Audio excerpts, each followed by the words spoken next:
It has now been a year since Ethan Chapin, Madison Mogan, Zena Kernodle, and Kaylee Gonzalez lost their lives to a senseless murderer on the University of Idaho campus. The man charged with this crime, Bryan Kohberger, now sitting in jail, awaiting trial. All this weekend, we're going to take a look back at the conversations, investigation, and interviews that we've conducted the last 365 days on this case as we continue to await justice for those 4 college students. 4 killed for what?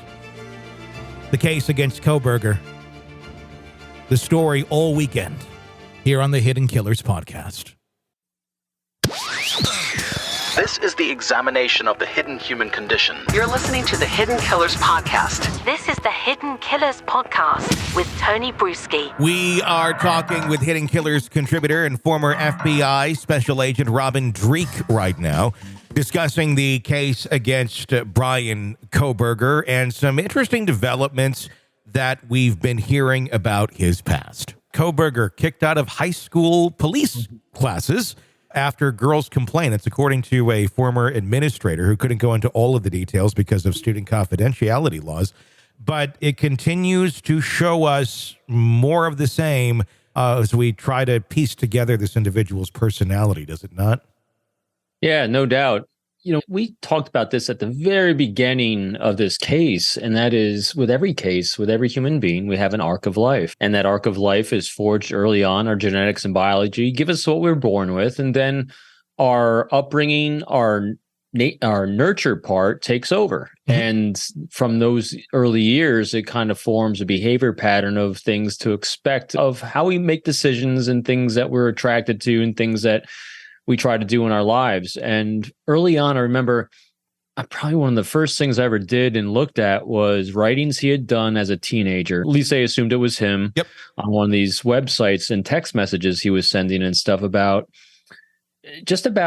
you could hear the pain in his voice. You could hear how disjointed he was. You could hear that literally this is the making of someone that if he doesn't get immediate help, he's going down the path of severe psychopathy, most likely. And the behaviors he was exhibiting, even at an early age of not knowing socially how to fit in, was prevalent forever. And so this is one of those instances where we learn a new data point that it's a data point. And at this point, you say it would be unusual if it was opposite of this. In other words, imagine we just heard from the high school principal that he was in all these different groups and he's well accepted. And so this is really shocking because all the girls in this group and all the other teenagers loved him. That would stand out as odd. Yeah. This kind of fits a behavior pattern. What does it say about parenting in general in the United States and some of the issues that we have when it comes to discovering that maybe our child has some issues, ones that are not necessarily the result of nurture? It's just there's something that's not firing right in their brain. And the roadblock that I think a lot of parents come across is not wanting to admit that there's something wrong with their own child and not wanting to have to go down that road because we can kind of skate them along. We'll just kind of move them from this class to that class without ever really diving too deep into the actual problem.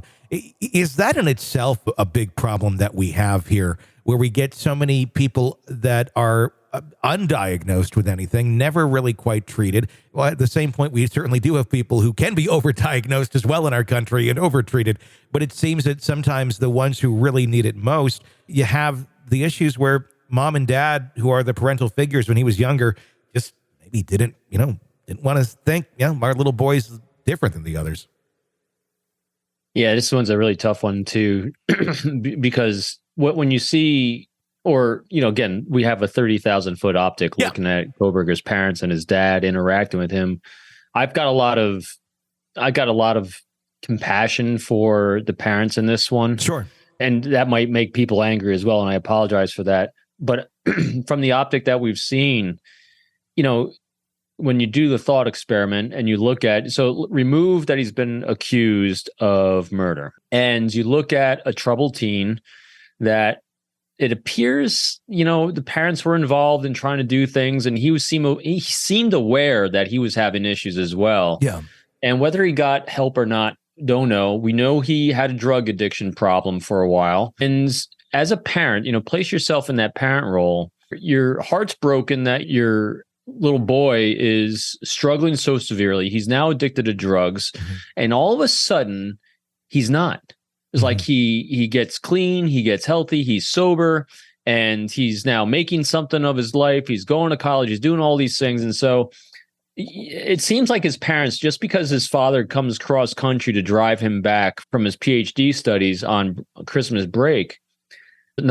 break, it gives you a sense of there was a caring there, even though they might, who knows if they executed, how they executed that caring and got him help if they knew he needed help. We don't know that, but it goes to your point.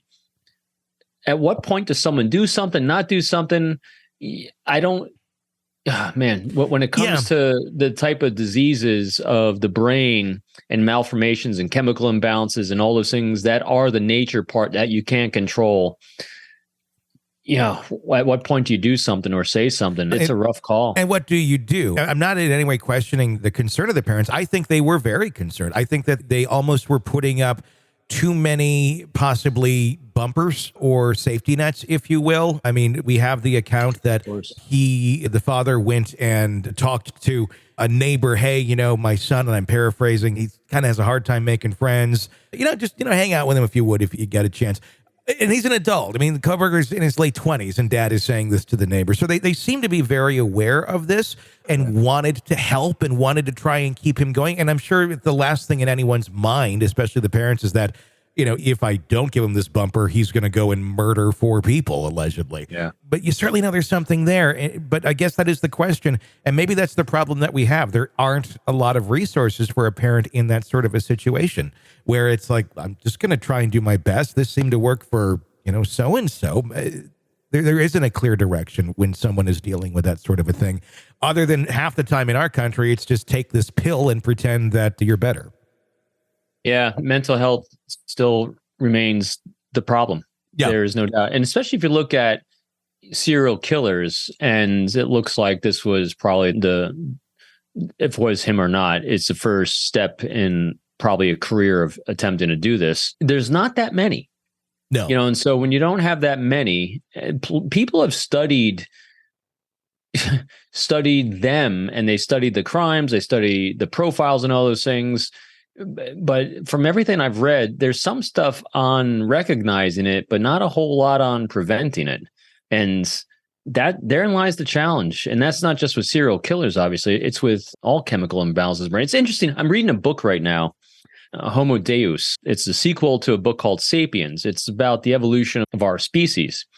And this one, Homo Deus, takes a look at us as a species and where we're going from here. What we've done as a species, the 3 main driving factors that it talks about is that the drivers for us has been war, famine, and I'm going to pull it up right now. Yeah. Apologize, because then it's going to talk about where it's going to, which actually plays into this. Yeah. I'm sorry if I'm... No, you're fine. Famine, plague, and war. And those have been the 3 drivers that we've tried to overcome. And for the most part, as a species in the last 100, 200 years, we've done a good job of that. Even though, we look at true crime here and we look at horrendous things people do, the threat that we have of dying in a violent act today is historically tremendously small comparatively throughout history. And where we're moving from here is really interesting. We're really moving to the conquest of death. We really want to just not allow ourselves to reach the mature age that our bodies naturally go to, which is 80. I mean, literally what we are trying to do as a species is go beyond that. And also finding the key of happiness. Those are 2 of the greatest things that we as a species are trying to do. And part of that is going to have to overcome these mental health challenges. And if we're going to move beyond just the famine, plague, and war, which we have mostly for as a species, we're going to have to really focus hard on our brain and how to make it healthy for everyone. Sure. Speaking of mental health and just mental awareness of things like this, there's been a lot of talk in the Kohberger case specifically, and of course, then it reaches out to all the cases that the true crime community talks about. And the concern is oversaturation. Are there too many voices out there talking about this? Is it tainting a potential jury pool? Is it making it difficult for someone like Kohberger to truly have a fair trial? What's your thoughts on that? Does that taint a jury pool? Does that just inform the public on more information than maybe we would otherwise get in the past? Or is this just reporting that's being done in a different way? It's not necessarily coming from the newspaper or the nightly news. It's coming from independent citizen reporters. Sometimes they're good, sometimes they're bad. I'm always a glass half full guy, as you know. I think it's both. I think when true crime stuff first started and people paid attention to it, and it was just on TV and scripted, then we had the CSI effect, and people and juries expected crimes to be solved in instants. They think DNA is the end all be all, that there's a thing called an open and shut case. And that actually hurt when it came to jury pools, and it hurt prosecutors as well as defense because that tainted juries. And believe me, you're never going to untaint, because that's why we have 12 people, because we have confirmation biases, and they try to do as great a job as possible to get as cognitively, intellectually honest people on those juries as you can, and balance things out for as hopefully as great a pool of people as you can to be unbiased when assessing the information and evidence presented you. But there'll always be confirmation biases when we're dealing with information and people. Sure. But moving beyond the CSI effect, doing the true crime now, where it shows like this, where we actually talk about facts, details, in reality, unscripted, in real life, I think it balances that equation. I think, because I can't tell you the number of times I've talked about, hey, we got to be careful not to have the CSI effect take place here. Yeah. I mean, I've done, and you too, being on TV at night or something where people say, hey, we have a bit of DNA. How come they don't make an arrest? Let's take a step back. You can only make an arrest if you have DNA match. And in order to have match, you have to have information in. And this is just one data point of all. So I think shows like this help balance that equation, because every time things swing out of balance, something usually brings it back. This is an examination of the hidden human condition. This is the Hidden Killers Podcast with Tony Brueski.